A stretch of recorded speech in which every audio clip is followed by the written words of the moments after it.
No, I'm not a professional gardener, but I have taken some classes.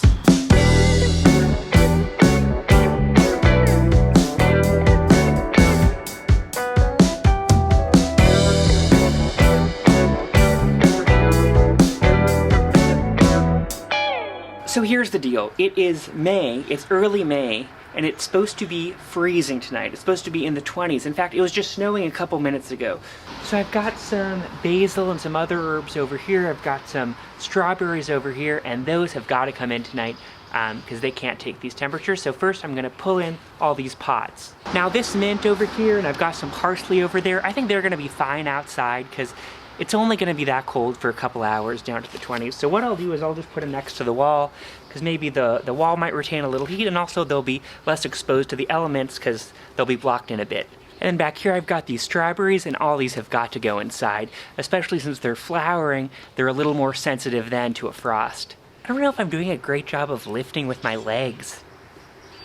I've got some lettuce back here, and I think that'll be fine. I got some chives, which are going to be okay, but I am a little worried about these snap peas, and what you can do is just cover them with a blanket or an old towel or something, and since I already have the structure that they're going to be climbing on, I can just drape the whole blanket over there. They look so cozy in there. Then I've got this lone zucchini plant that just sort of sprouted, and honestly I probably planted it a little earlier than I should have, but I've got it protected tonight. So I've got this thing, which is essentially just like a glorified milk jug, and you can fold in the top. Ta-da! But really you could use like half a soda bottle that you've cut and just use it to protect it. It creates sort of a little greenhouse around it. And make sure, don't put this on in the middle of the night. Put it on before sunset so it still has time to trap some of that daytime warmth. And then I'll use these things to secure it, anchoring pins. The #1 choice of professionals. I'll just use 2 of these to sort of stake it down and make sure it doesn't blow away in the wind. And if the soil's dry, you might actually want to water around the plants because if the soil is wet, it retains the heat better. And if you're not sure whether you should be covering something or whether it's sensitive, just cover it to be safe. And make sure to pull those blankets off first thing in the morning so your plants can get that sweet, sweet morning sun.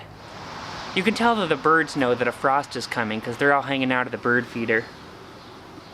I see you. And if you use any sort of plastic to cover your plants, make sure that the plastic itself isn't touching the plants. I don't know exactly why, but I've read that online. And this is really why I haven't planted any tomatoes or peppers or stuff like that out there, because those little veggie plants can't take these kind of temperatures yet. So really that's why you want to wait until your last average frost date to plant these things. So we've covered our plants in blankets, we've given them little huts. We've made sure they're moist. We've taken the ones inside that we can, so hopefully all these guys out here will survive the frost okay. Thanks for watching.